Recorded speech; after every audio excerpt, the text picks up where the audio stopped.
Good evening and welcome. I am Professor Paul Kaufman, Dean of the Faculty of Business and Economics here at the University of Melbourne. I would like to begin by acknowledging the Wurundjeri, Woiwurrung and Boonwurrung people of the Kulin Nation, the traditional owners of the unceded land on which tonight's event is taking place. And I pay my respect to their elders, past and present. I acknowledge the importance of Indigenous knowledge in the Academy. As a community of researchers, teachers, professional staff and students, we are privileged to work and learn every day with Indigenous colleagues and partners. I extend my respect to all Aboriginal and Torres Strait Islander people joining us here tonight. It truly is a great privilege for me to welcome you all here this evening for this inaugural Agribusiness Fireside Chat. The event tonight was made possible by the generous support from the Samuel and June Horden Endowment. We are very pleased that Rupert Meyer joins us this evening. Special welcome. Tonight's topic, Carbon Today and Biodiversity by 2030, is an important discussion we need to have. While industry and the public is fixated on net zero emissions today, biodiversity is becoming an increasingly important concern that can no longer be ignored. An impressive panel of industry and academic experts has joined us this evening to raise awareness of the role of biodiversity in sustainable farming and champion the need for early adoption. The panel will discuss how biodiversity is defined, how it is measured, and how it is accounted for and disclosed. But most importantly, how industry acts towards net zero now, but with a focus on biodiversity on the horizon. With us to tackle these questions are Josie Silm, Agribusiness Executive at NAB, Dr. Rachel Morgaine, Deputy Director, Melbourne Biodiversity Institute, Professor Naomi Soderstrom, Professor of Sustainable Accounting at the Faculty of Business and Economics, and Professor Bill Malcolm, Agricultural Economist at the School of Agriculture, Food and Ecosystem Sciences. The panel discussion will be moderated by Professor Richard Eckhart, Professor of Sustainable Agriculture and Director of the Primary Industries Climate Challenges Center. Tonight's discussion is being recorded, and the recording will be available on our faculty website. Following the panel discussion, there will be an opportunity for audience questions, which will be moderated by Professor Richard Eckhart. And with that, I invite the panel members to the stage, and I'll give the floor to Professor Eckhart. Please welcome them.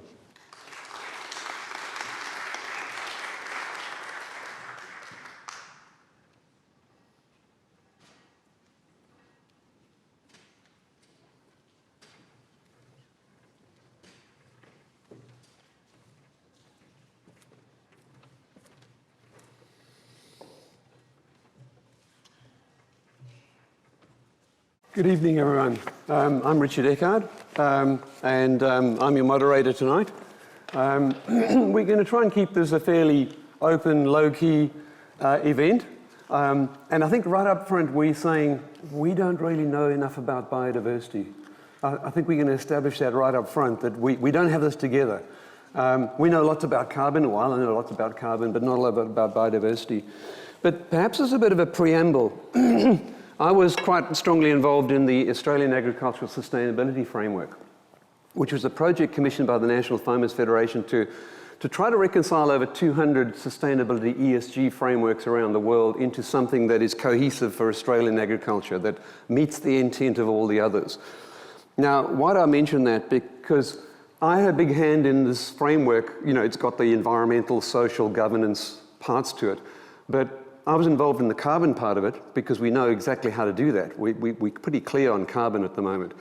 But the arrow is pointing very clearly off to the next ESG, which is biodiversity, and the next one, which is water resources. So we know it's coming.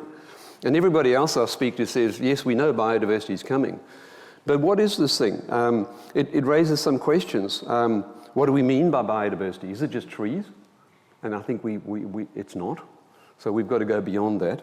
What does this mean for different sectors of agriculture? What about those precision agriculture croppers that have cleared 5 kilometres for the GPS-guided tractor to travel on, got rid of all the trees? How does that compare to a beef farm in the Kimberley that's got thousands of budgies flying overhead? How do we measure it? Because if we're expecting farmers to start reporting on biodiversity, it's got to be quite straightforward. It can't be a very complex measure, and yet biodiversity by its nature is a very complex topic. Who'll pay for it? Who's going to pay for biodiversity? Who's going to reward the farmers for the action?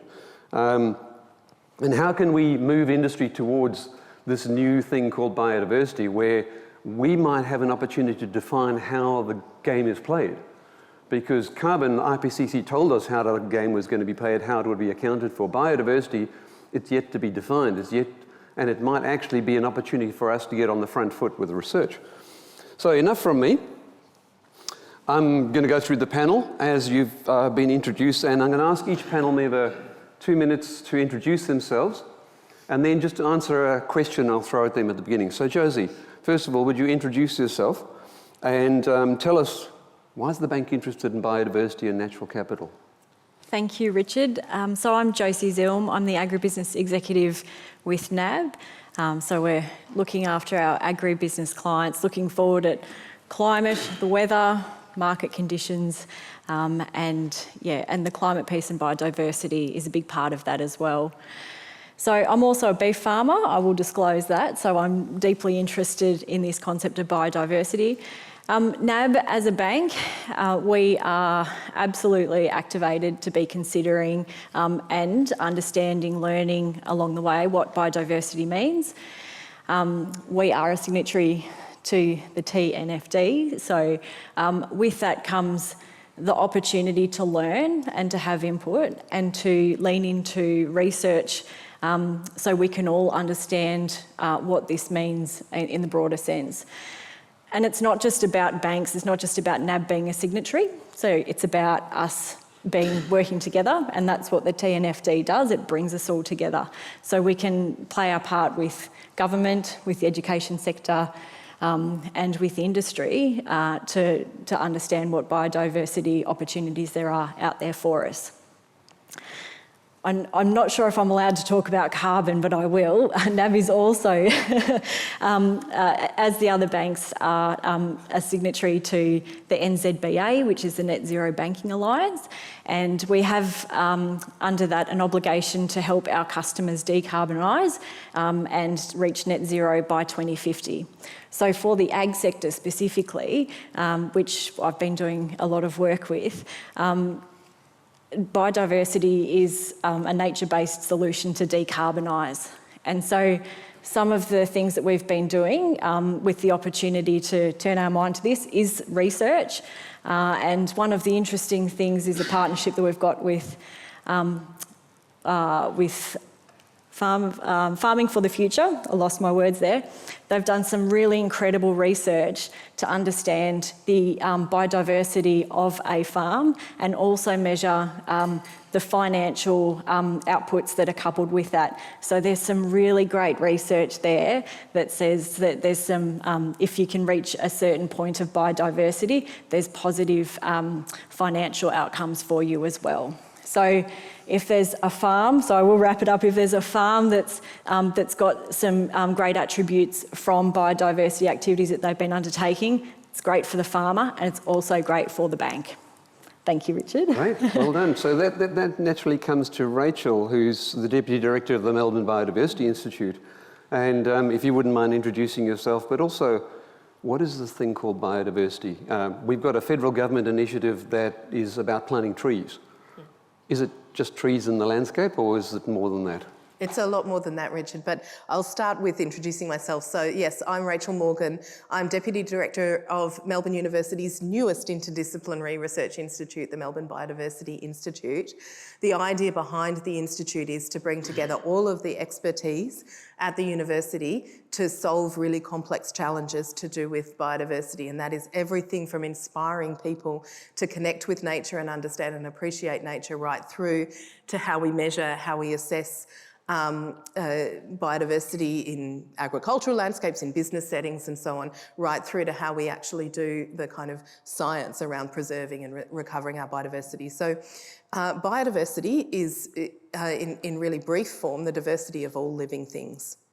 And when we talk about ecosystems, we also refer to the interrelationship between all those living things and the way in which a kind of holistic level view of a whole system, the diversity of all living things within it, the relationships between them, all of their functions, and the way in which they also interrelate with surrounding landscapes. My own expertise is diverse. I actually am more interested in social systems, political decision-making, policy and business decision-making. And I also look at landscape level resilience and the relationship between how we can kind of restore nature in our landscapes to provide both climate resilience but also productive agricultural systems. In the context of agriculture, biodiversity, it actually includes, and Farming for the Future's work shows this, it includes all of the diversity of the living things in a farming system. It's the crops, it's the livestock, it's the feed. But more importantly, and a lot of the time when we talk about measuring biodiversity or nature repair markets or things like this, what we're actually referring to is the native biodiversity in Australia, which has been lost and is declining really across most of our systems. So when we think about biodiversity in agricultural landscapes, what we're really thinking about is how we can begin to protect and then restore and recover the biodiversity across our landscapes. Because if we don't do that in agricultural systems, then what is left around is not sufficient to actually provide that robustness and resilience for all of the diversity of species here. So it's everything from a native pasture grassland right through to a salt marsh that might protect a coastal farm from tidal inundation, but also provide really important source for fisheries, for breeding of marine biodiversity. It might be the river system, it might be what's living in your farm dam, it might be the really natural systems that still exist and persist in pastoral landscapes across much of Australia. And it's all of the living things within those systems and indeed the services they provide to us as well. I like the link with resilience because what we need in agriculture going into an uncertain climate future is more resilience. There's areas that we might be able to go more specific where there's low variability, but where there's high variability, we need resilience. Naomi, over to you. Professor of Sustainable Accounting, surely you know the answer. Oh, absolutely. How are we going to measure this thing? How are we going to quantify it?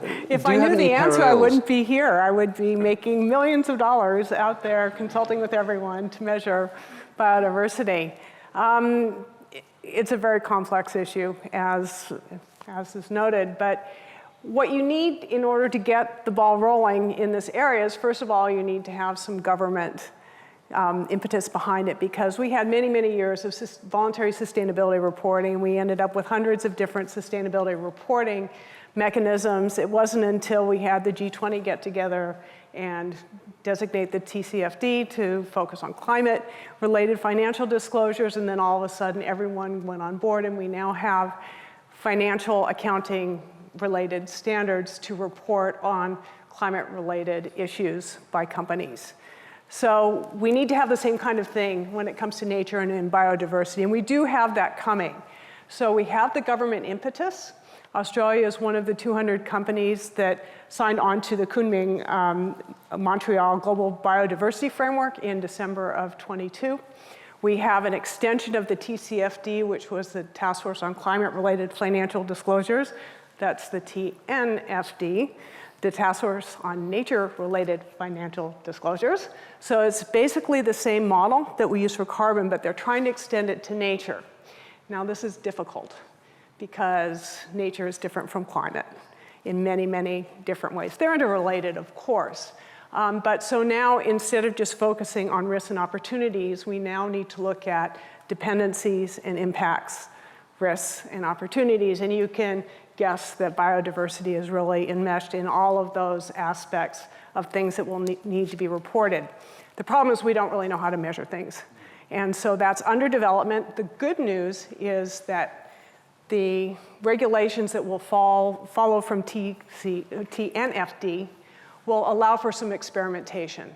And so the way that TNFD has been set up, it's basically to say, look, we know biodiversity and other aspects of nature are really important. We don't have perfect measurement systems.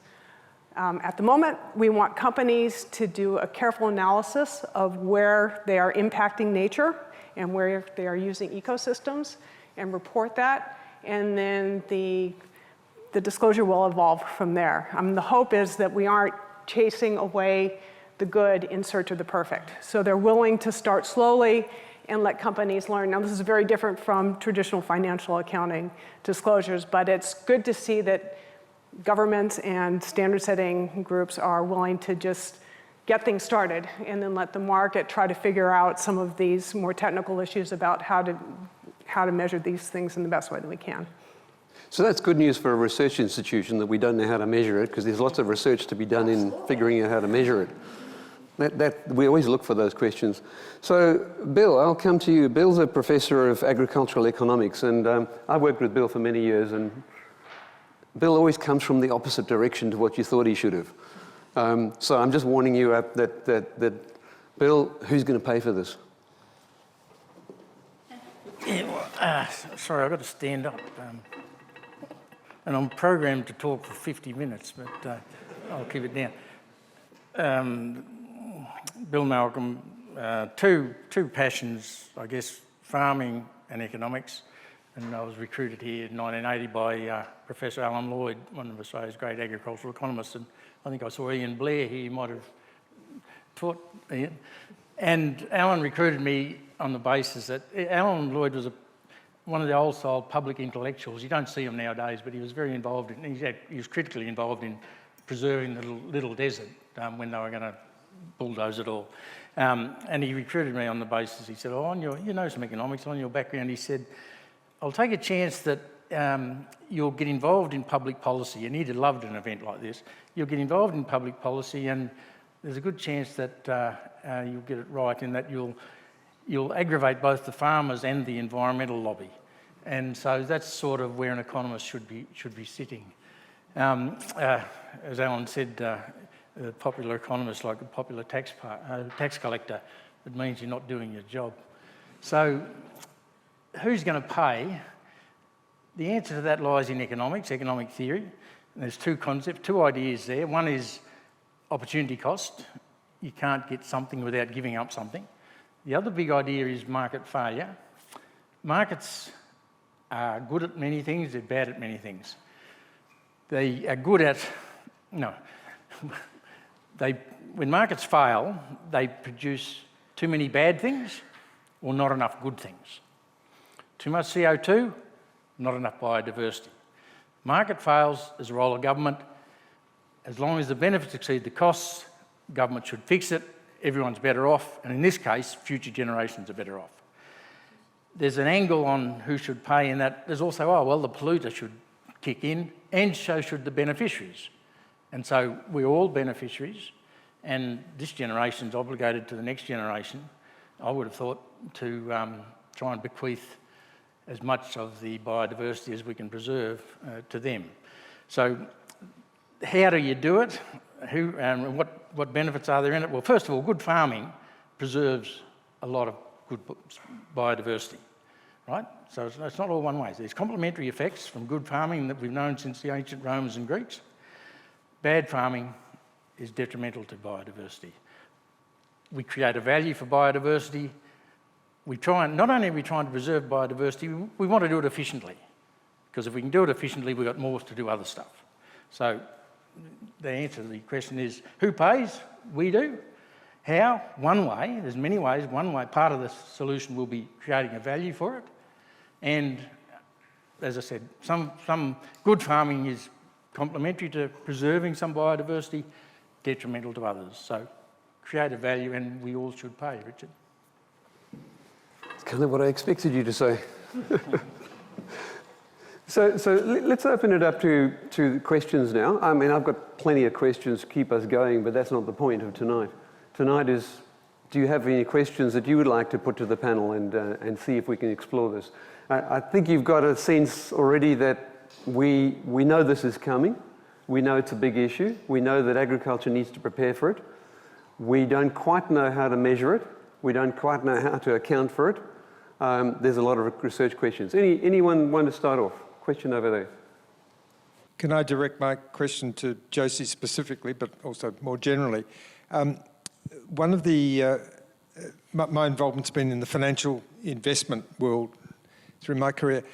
Lack of private capital investment into the agricultural sector is a very real issue in Australia. Lack of Australian institutional investment. And the agricultural sector lacks sustainable capital flows. With capital flows, though, then the investment returns, you just mentioned one of the examples of where successful custodianship of the land can actually be hugely financially beneficial. How much work is being done to encourage private capital to come into Australian ag that can bring about enhanced investment outcomes? Okay, Josie?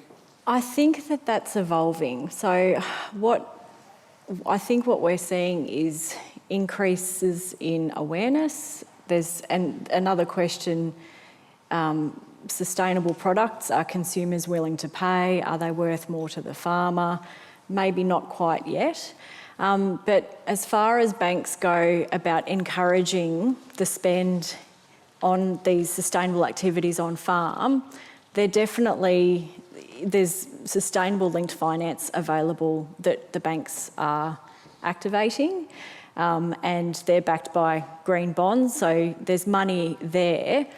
Whether the incentive from a farmer's point of view is great enough at the moment to be investing in these sustainability activities, I'm not quite sure that a lot of farmers are there yet. So I think until that desire is greater, we won't sort of see that demand necessarily for sustainable finance. It's starting, but not in a great quantum yet. Any other panel members? Bill, do you have a view on that? No, I didn't quite follow the question in that I hadn't thought about there ever been any shortage of private capital wanting to hop into Australian agriculture.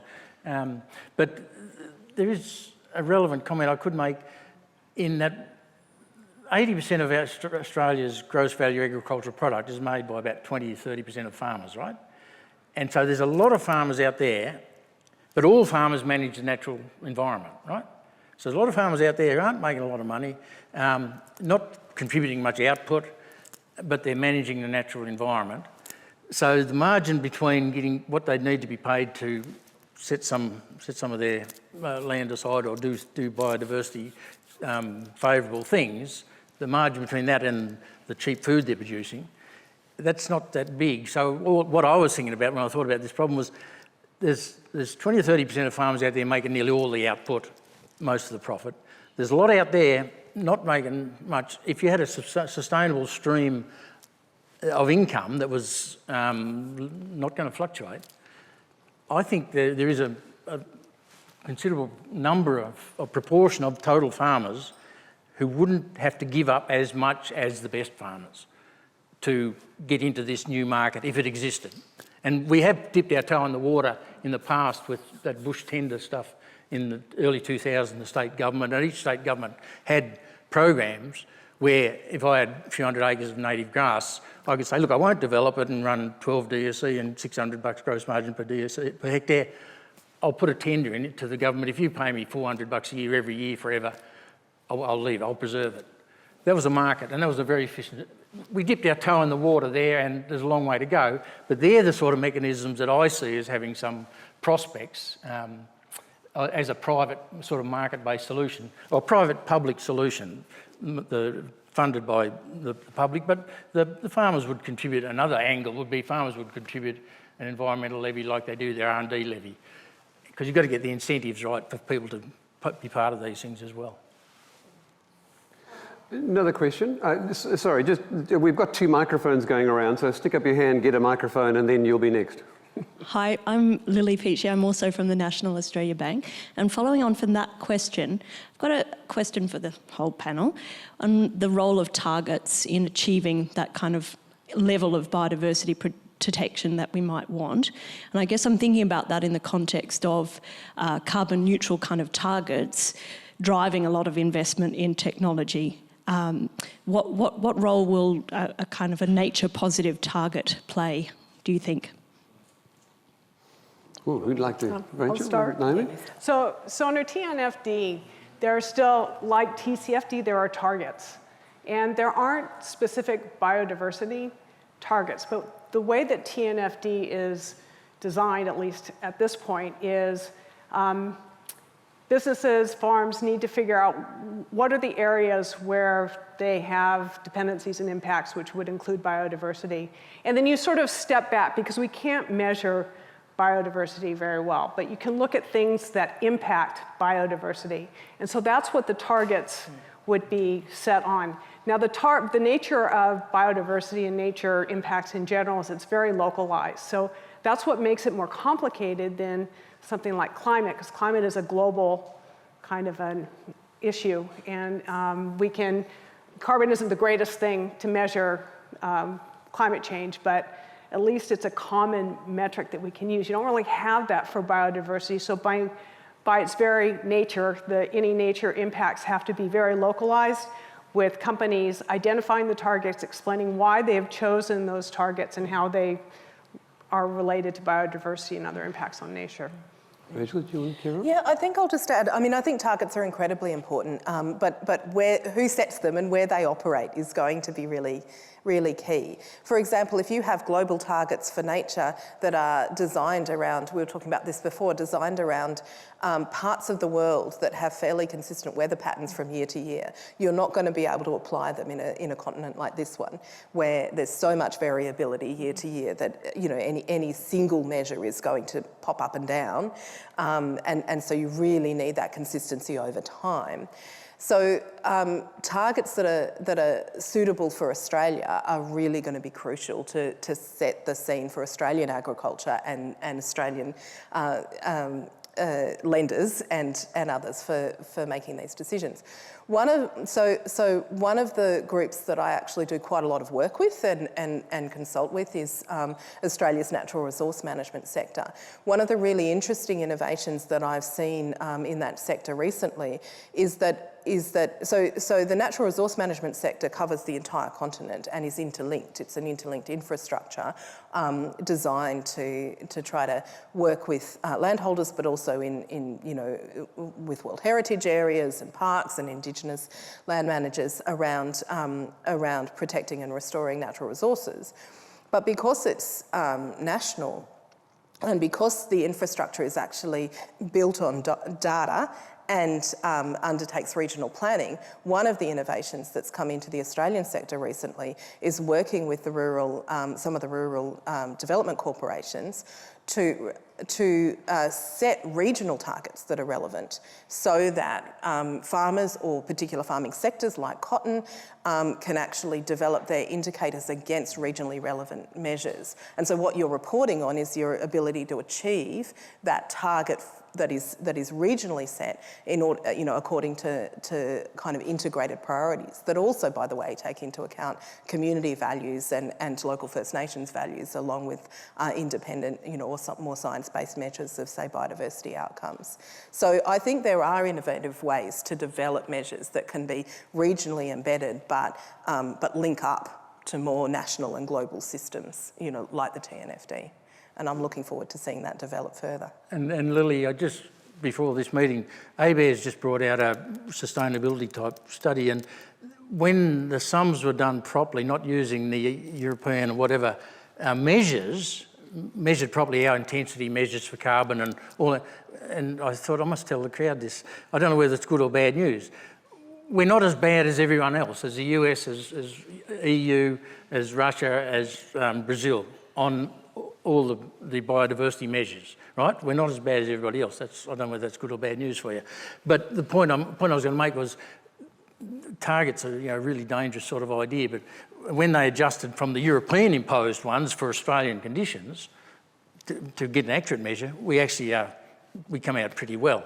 You might say they would say that, wouldn't they? But that's what happened. But I was amused with Naomi's talk when you talked about standards and national measures and all that. Anyone who knows Australian history, it's almost un-Australian to have a national anything. Like surely Queensland will have its own definitions and measures, So, but I'm only half joking. Our federation and our constitution makes this stuff triply difficult, whatever we want to do.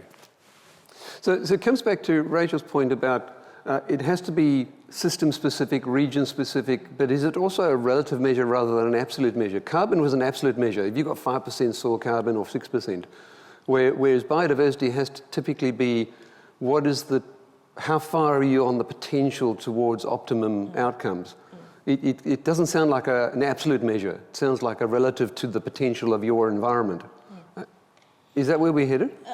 I mean, I think it's a bit of both, because there are some absolute measures, and I have to differ from you, because one of the things that we know in Australia is that our rates of extinction are world leading. So maybe on other relative measures, we're doing okay, but in certain absolute measures, like how many species we're actually losing each year, we really are not doing very well at all. Tell that to ABS. Yeah, I will. I'll go have the conversation with them. So I think it has to be a combination of both. We have to have certainly some bottom lines, like preventing extinction. I think that's actually a good goal. One that we are some decades off achieving, even if we turn things around right now. But also those regionally specific measures. In terms of relative to what, it's not just the potential for where you need to go. Yes, we do need to sort of stop using historical baselines, because the world is changing and the climate is changing, and that doesn't tell us, exactly what can be done in a particular place now. But there are ways of understanding ecosystem condition. There are scientific ways of understanding ecosystem condition and health, which you can use to set your standards. So it's relative, but it's relative to a scientifically based standard. And I think that's incredibly important, because while I agree with you, it's great that we're sort of starting to, do all of this now and not waiting for the perfect. We also know that the market around nature markets will fail if we don't actually raise the bar year on year into, up to a standard that we actually want to achieve. Because otherwise it's going to be a race to the bottom. Whoever is able to jump on the lowest common denominator standards and targets and measures will sort of benefit equally to the people who put much more investment into achieving a much higher standard. And so we will need to change those standards until we reach a kind of a reasonably robust set of measures. We'll move on, but just on that bush tender thing, Lily might remember, we had the problem of how do we rate an environmental asset, and we had come up with an index where you counted stuff and measured stuff. Well, that's one way. But another thing that Naomi alluded to is you can look at what people do with that environment as a proxy for what will happen. So there's two angles you come at it from. That's a good outcome. So just one more quick thing. In TNFD, it's baseline and change. So it's not, they don't talk about what the optimum amount of things are, but the reporting requirements are generally levels as well as change to try to we can't get toward the optimum potentially because of the measurement difficulties, but there is some incentive to try to keep improving. And we don't know how financial statement users view this information, so that hasn't been done yet. So it's more research that we need to do to understand what really is found to be valuable by decision makers, both inside and investors, in terms of this kind of information. So to that end, it sounds a little bit like carbon accounting in agriculture, because everyone wants to know their number now, but nobody knows what the number means. But next year we want the number to be different. Yeah, well, and that's why TNFD and TCFD have tried to put in all of this context with not only what are the numbers, but what are the systems that you have in place? How are you thinking about this? And it's this qualitative disclosure that's providing context to help you understand the numbers and understand whether the company is really operating in good faith, reporting in good faith, or are they just going after some numbers that may or may not be inflated? At the back, been very patient, thank you. Yeah. Australian agriculture is highly dependent on livestock production, particularly cattle production, dairy cows, and sheep. And all of those produce a lot of methane, which is a very powerful greenhouse gas, much more powerful than carbon dioxide.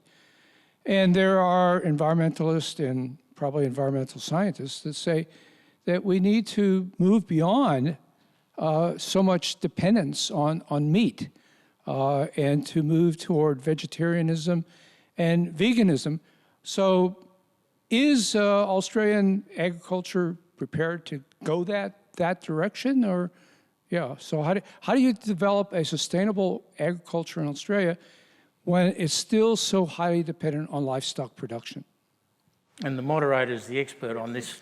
Yeah, this is my expertise, and I've stood in front of those farmers in Conclaria, and you wouldn't be brave enough to say get rid of cattle. but I'll put that to the panel. What is your view on that? I mean, I've read a textbook once. I was reminiscing, and I think it might have to do with supply and demand. Yeah, I think, until we reach a point where people don't want to eat as much meat, I think that's going to be when there's not the demand for beef, and farmers start to turn their mind to, what will I need to grow to feed the world? There is a reality there in that even if the whole of Australia goes vegetarian, we will still be doubling red meat and not meeting the world target. Because, if we doubled red meat production in Australia, we would still not meet 0.1% of the rising demand of the world. Yeah, protein demand. So the market out there is limitless, and supply and demand will say beef production will continue. Yeah, and our genetics are getting so good that, we've still got the same number of cattle, but they're, getting bigger and more productive, and yeah, so. But moderators are not supposed to get involved, but part of my area is, we have moved in 20 years from the days when we can do nothing about methane to now we have technologies that can reduce methane by 80%. So in 20 years, a 50 million year old problem, we've actually made some strides in. It only took the animal's stomach 50 million years to evolve to produce methane the way it does. We decided 20 years ago this is a problem. So to be able to go to 80% in confinement animals is actually a pretty amazing outcome. So let's not deny it's not about shifting out of agriculture. It might be about more research in agriculture to address the problem. Anyone else on the panel? Well, I work with scientists, and I am impressed. They do seem to be making a lot of headway on reducing the methane. A cow will put out about 3 tonnes of CO2 a year, and that, it should be $100 a tonne eventually if we're going to keep below 2 degrees. So that'd be $300 a cow carbon tax. That would focus people's attention on producing beef with less methane. And it can be done, and it will be done. I think I've got a bit of faith in the science on that front. Can I also just talk about, while we're here, there are real questions about land degradation from the same, from livestock. And I think, the other thing to say is there's also been a lot of work, innovative work on protecting landscapes, protecting riverbank areas, restoring, gullies so that you no longer get the water runoff, retaining feed, but, moving your cattle around so that you can make sure that you're not, degrading down to zero and then destroying your soils and so on. Those elements are equally important while we're talking about biodiversity. So the innovation in that space is just as crucial, I would say, as the innovation in methane reduction. And a lot of that is just practical knowledge. The farmers are now doing that and then you know, through extension services and other things, you know, that we used to have, a lot of knowledge was, you know, was shared, and we need more of that to come back. We need more of that, you know, investment in peer-to-peer learning and in on-ground learning to be able to actually, you know, share the latest kind of practices and improve our farming practices. So is that one of the roles of a biodiversity market? Because we're talking now in the carbon market about an integrated farm method. Ironically, 18 years ago, I put that to government as the first method they needed, and they couldn't think diversely. They could only think linearly.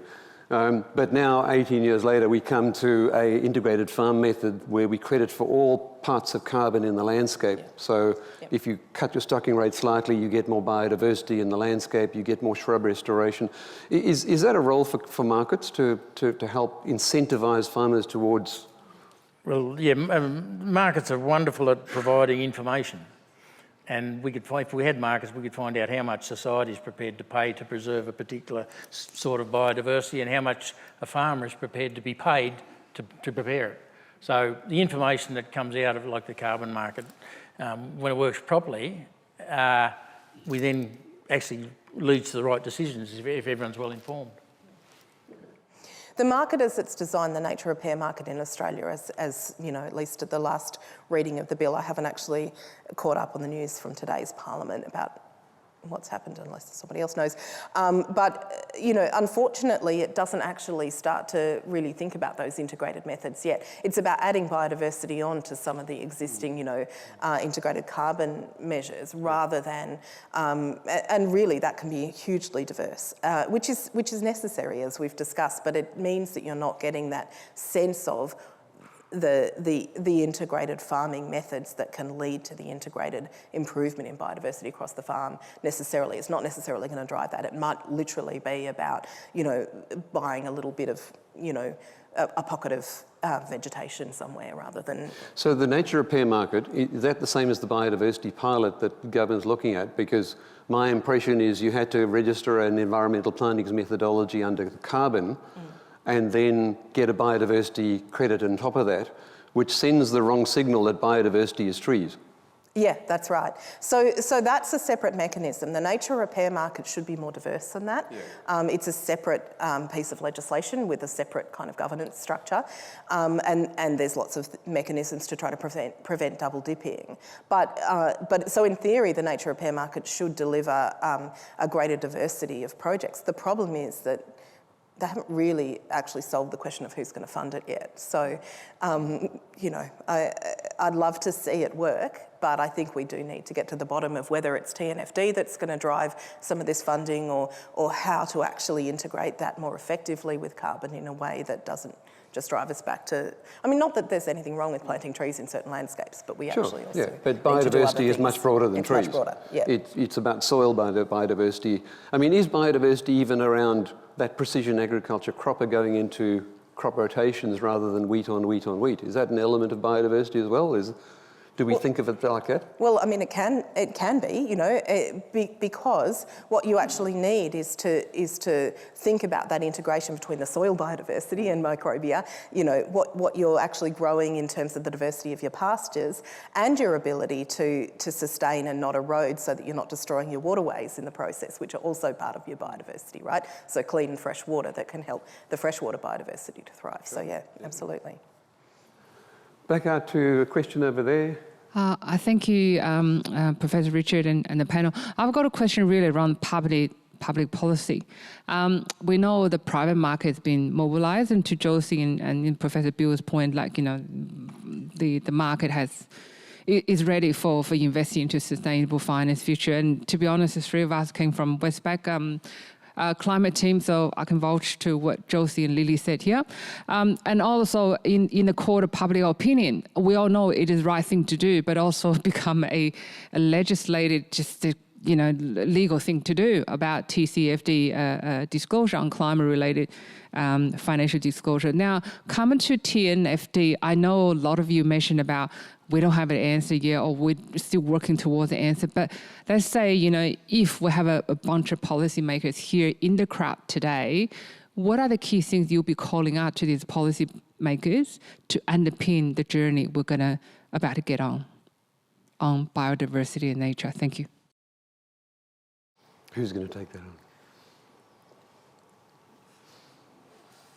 Yeah, well, I suppose it wasn't quite clear to me. What's the question? What would I tell a policymaker they need to do? Was that the question?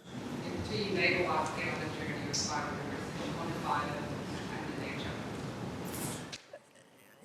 Identify the problem, get good data on the state of affairs, what is, have a good view of what we think could be or needs to be or should be, and then I would sell it on the line that this generation has an obligation to unborn future generations, to bequeath to them a certain state of affairs that evidence suggests we ought to get to and bequeath. And so that'd be but then the other part of my advice would be, this comes at a cost, everything has a cost, get the rest of your policies right too, like stop subsidising farmers to do stuff that's destroying things. We don't compared to the rest of the world. Get your tax system right so that we actually have the resources to actually preserve the things we want to preserve. So it's a real whole economy question, and that's how I'd tackle it. But I can't say this, might be a politician here. I say it to farmers, they think it's a hell of a joke. Yeah, you can always tell a politician, but you can't tell them much. But I would try. It's going to be a really difficult thing how we navigate who pays for this, and think about even the smallest of projects on a farm to fence off a waterway, tree it. Who's going to plant the trees? Who's got time to do it? They're going to be money-intensive projects. So, and even they're just the things that you can see. Technology's still coming a long way with precision ag. Applying fertilisers only where we need to, or herbicides, and so there's a lot of technology still to come for us to achieve some cost efficiencies in that respect. It's not going to solve for it. So yeah, that's what we need to probably turn our mind to, is who's going to pay for all of this. Did you want to add? Oh yeah, sorry. I think a lot about the policy space in an environmental context, but policy is really three things. It's enabling frameworks, it's investment, and it's regulation. And so the question is, which of those mechanisms are going to work, or what combination of those mechanisms are going to work to actually create the enabling environment we need. So I definitely think there's good work going on, at both state and federal level in Australia in terms of developing some of the, supporting the development of the adoption of TNFD in Australia, thinking about natural capital, thinking about those measures. We could use a lot more of it. I think that, it's something, for example, that the Federal Treasury has just started really to restore its capability in measuring climate impacts on the economy. We really need to start embedding, their capacity to measure nature impacts on the economy and the impacts of nature loss on the economy, because I think that drives the kind of overarching awareness of the importance and dependency that we really do have on natural systems for all of our prosperity. But without measuring that and without assessing that, we're not actually able to feed that back into decision-making of either policymakers or business. We need investment, and we need investment in a whole bunch of things. One of the great successes, I think, in Australia has been, past investment in agricultural stewardship, and that really has transformed not just landscapes in mostly southeastern Australia and southern and eastern Australia, but particularly a sort of a cultural perception, I think, of farming communities around the value and benefit of things like shelter belts and other things. But also, there has been a decline in investment in extension services, and those are the things we actually need, that sort of sitting down with landholders and saying, what can we do here? What can we learn from what we know is going on elsewhere?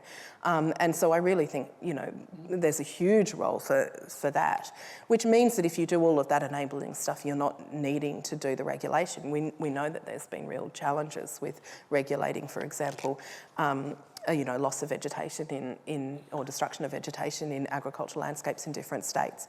But we really need to actually help support all the shifts in culture that are actually happening around farming communities, so that there is the ability to come in the back end with your regulation, but there's not a kind of resistance to it, and it's not an unexpected kind of out of the box thing. It actually just becomes part of your system.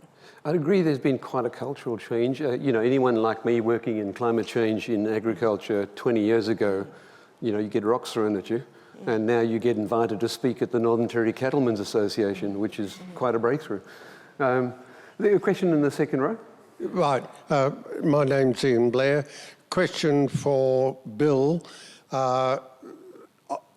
Ian Wills, in his Economics of the Environment, quoted there were 9 different ways of valuing, because there's subjective values, as we see the aesthetic of wind towers as against pollution of waterways, and so there's all of those different values, and it depends on which value you use to value your environment and biodiversity.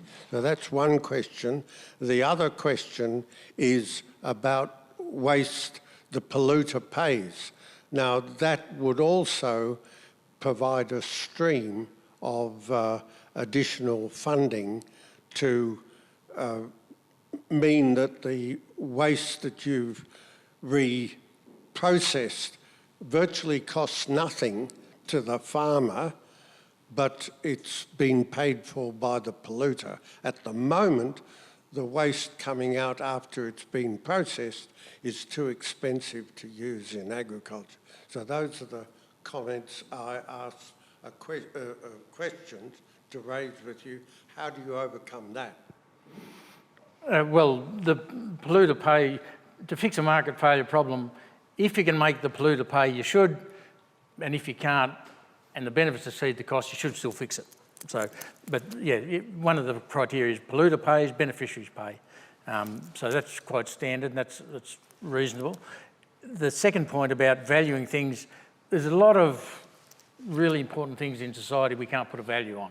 When we do benefit cost analysis, many things we can't put a value on, but we have to make guesses. We do it implicitly, so there's various techniques. We can sneak up on it. What does that land sell for? That land's in good order, it's got great biodiversity, it's got natural habitat. How much does it sell for compared to this degraded mess that you've got there, Bushy? That'll give us an idea, wouldn't it? How much value we put on this better. There's lots of tricks we use. They're rough, they're poor, but it's better than saying the value is either 0 or infinite, which is what you do when you don't value it. So we're going to try and squeeze in 3 more questions before the end. So Ben is next. Whoever's got the microphone. Go. Yeah, you. Yeah, I'm Matt. I've just got a question for the panel. It's been a great discussion. I've really enjoyed it. I've got a question about land use and sort of land use productivity. So one of the concerns is, I suppose, that farmers could continue to expand and use up all the available land and possibly chop down a lot of forests in Queensland or wherever if the government doesn't intervene. And so is that an important part of biodiversity? That's one aspect. And the other aspect on the other side is if there's low productivity farms, could there be incentives for those farms to rewild the land? Yeah. Did you want to take that on? Yeah. I'll start. So there are really important, of course, crucial protected areas that we need, and part of the global biodiversity framework was, and Australia was a big champion of this, was to set targets of 30 by 30. In other words, 30% of the land area and 30% of the sea area being under protection in some form for biodiversity values by 2030. So that's of course crucial, but it's not enough. So really what we're talking about here today is what else we need to do to provide, that landscape level connectivity, to provide that resilience, to be able to support our biodiversity to thrive outside of protected areas, and also, to manage those edge effects. We were talking about measuring the sort of the ways in which biodiversity is impacted. One of the crucial things that private landholders do is help manage some of the feral animals that and weeds that will impact on our protected areas. And so neighbouring farmland is actually really crucial to be able to reduce, levels of foxes or invasive environmental weeds or, pests and diseases and so on. So we need to be able to do both, to manage across all tenures. In terms of restoring degraded areas, that's a really great question. So I know some wonderful examples where either farmers have gone in and bought really degraded cattle properties and restored them to help those functioning cattle properties, but done it by managing the natural resources of the place in a really integrated way.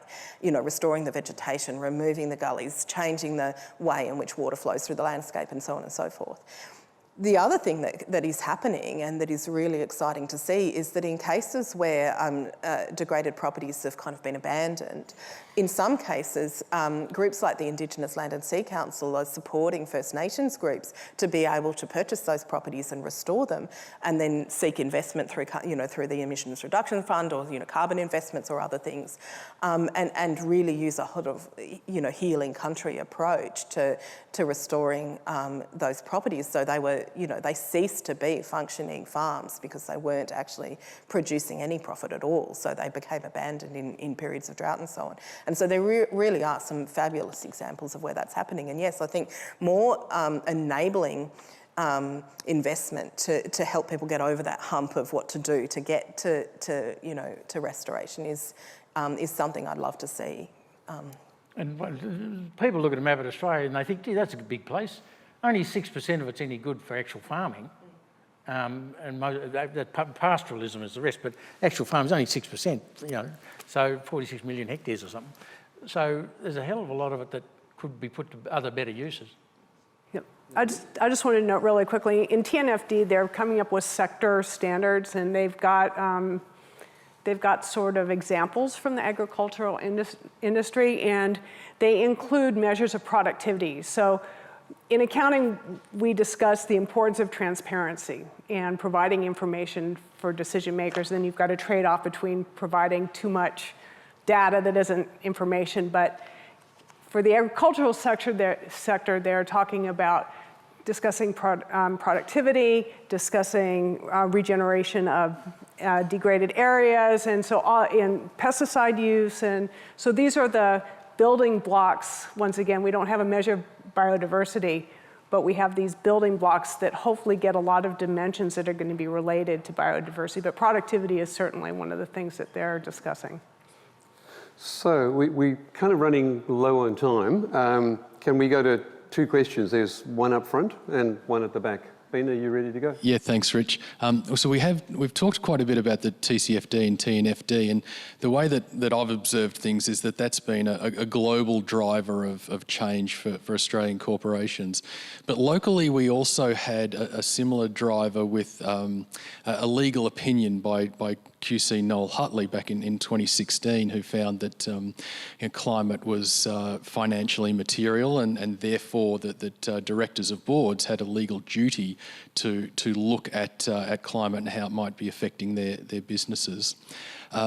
So very recently, I think it was only a month or so ago, there was a similar opinion by Sebastian Hartford-Davis, who was the junior working underneath Noel Hutley, who found a similar finding for biodiversity. So now, so the legal opinion is that directors have a legal duty to pay attention to biodiversity and how it might be impacting their businesses. So my question is, has this been recognised? Might it have a similar type of local catalysing impact? And if the answer is no, which I think is quite possible given that it's so recent, to what extent perhaps, Josie, are board members paying attention to biodiversity? To what extent are they really seriously taking it on? Or is this still just something that your agribusiness sector in the bank attends to and you're struggling to get the attention of the board? I think it depends on the complexity and size of the organisation generally that you're referring to. If you're looking at a bank, though, this is going to start having a material impact on remuneration, I think, at that board level and also at that senior executive level. So, yeah, absolutely, short answer. And, that's not quite, I'm not quite high enough to be, influencing. But it will start to have an impact, at that level, absolutely. But, I mean, those, the smaller agricultural industry organisations, I think it's going to take a while for that to filter down, but we are starting to see some early movers, I think. Anyone want to comment on the legal side of it? Just my only comment was one of our largest pastoral companies was put on notice not so long ago because there was a ranking index, the Farm Animal Investment Risk and Return Index to the London Stock Exchange that ranked all the publicly listed companies on their environmental performance from good to bad. And they were number 7 from the worst in the world, and guess what? We got the phone call. Yeah, come and help. Yeah, and even from our point of view, when we're financing organisations, to some level, we will have some ESG interest in that organisation, and that will feed into our credit assessment of them. And I think that there's some evolution there that will broaden the types of indicators we look at under that, ESG framework. But also, I reckon it's going to come down further and reach more organisations than it has before. So, certainly when we're looking at farming businesses that have exposures to a certain level, we're absolutely interested in those credentials of the business. Final question of the night. Thank you. Thank you so much for the wonderful discussion. I am Luz Vargas. My question is regarding to how are you going to approach the disclosure and everything regarding to sustainability, biodiversity, with the size of the company, because we were talking here about big companies that they are listed in the index. For them are, I think, easier to disclose information regarding with this topic. But medium and small companies and farmers, how are you going to approach them? It's easy for them. I'm curious about this. Thank you. So TCFD and TNFD and the accounting standards that result from those tend to have carve-outs or adoption options for the small to medium-sized businesses. And so they don't get away scot-free from having to disclose. But in general, they can have a little bit longer time period to get used to measuring, get the systems in place, get the knowledge. Hopefully the measurement technologies will improve and become less expensive. But so there is a delay mechanism for small companies, but in most jurisdictions, the small to medium-sized companies are still going to have to do it. And because financial institutions have to aggregate up for any company or any property that they have provided resources for, they're going to be demanding this kind of information. But you may be getting help from the banks in the specific measures that they're needing to aggregate up. So partnerships, I think, are going to be really important. And farmers are pretty good at hiring the advice they need. Yeah, that's a culture change over the last 40 years, isn't it? From extension services provided by government to actually contracting in the advice. That's become essential. Anyone else want to comment on that? Well, I would just add this. It depends what you're trying to report against. So if you're doing TNFD style reporting or kind of really aggregated reporting, yes, that we need to have those considerations about standardised measures and then how you actually adapt those for different circumstances. But whether you're a small farmer or a large farmer, if you're seeking investment for your biodiversity gains or you're looking at a carbon plus biodiversity investment in your farm, then you're going to have to do the reporting against whatever you're being invested in. So there's going to be, when we're talking about how we measure and how we monitor, it really is going to be very variable depending on what purpose you're trying to measure for. The other thing we haven't talked about all that much is, and I'd be interested, actually we don't have time now, but to explore afterwards about how much global markets are going to actually drive, for goods, are going to drive some of these changes as well. So if you have industry level sustainability frameworks, you can actually do things like aggregation. So you can say, okay, it's not about whether an individual smallholder is doing the right thing. It's about what happens in this particular landscape across this entire industry.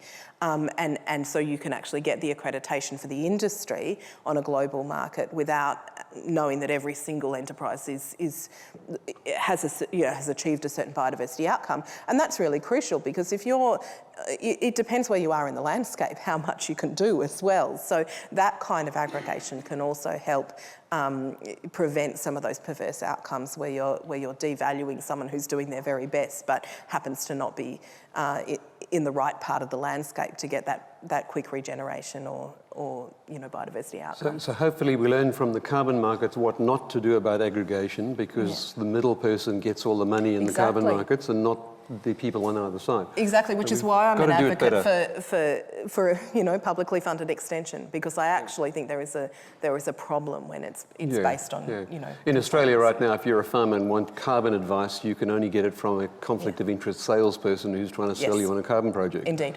That's a bad outcome. Yep.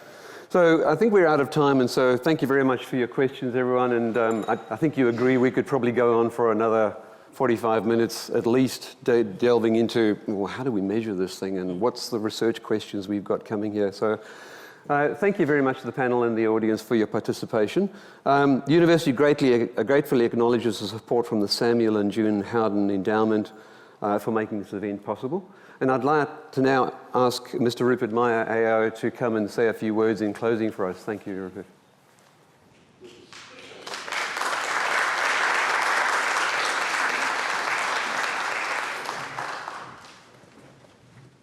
Thank you very much, Richard, and thank you, Paul, and thank you, panellists, and thank you, attendees. You've thanked the panellists, and I'll do it again. It was a really terrific session. I think a number of the remarks that led into questions sort of confirmed what a terrific session it has been. I was asked if I'd make choose a couple of words for some closing remarks, and I've chosen very few words. But I did want to say, Richard, you had a wonderful way of sort of lowering our expectations at the start by saying no one had the answers. But actually, I think we've had a masterclass and a very sort of lively and interactive masterclass in this really very new and interesting topic of biodiversity. I've loved the way in which various sort of words and concepts have been introduced into the discussion. I mean, biodiversity itself as a word that's still finding somewhere to land that everyone will understand. Natural capital, sustainability, natural systems, resilience, impetus, measurement, natural environment, targets, markets and market failure. And I loved in the question rewilding, which is a term we're hearing about sort of more and more. The combination of all of those concepts, brought into the vitality and interest around this subject. Sam and June Houghton were my grandparents, and they were, I guess, the term pastoralists. And we set up an endowment to really encourage the faculty here to bring the heartbeat of rural and regional Australia into common day, everyday discussions taking place at university. And I think it's exactly what's happened tonight. It's been really stimulating and enlivening, and it's December already, and wow, what a great way to come together and drive a topic and drive our imagination. So thank you all very much, and it's a real pleasure to have been associated with the event. Thank you.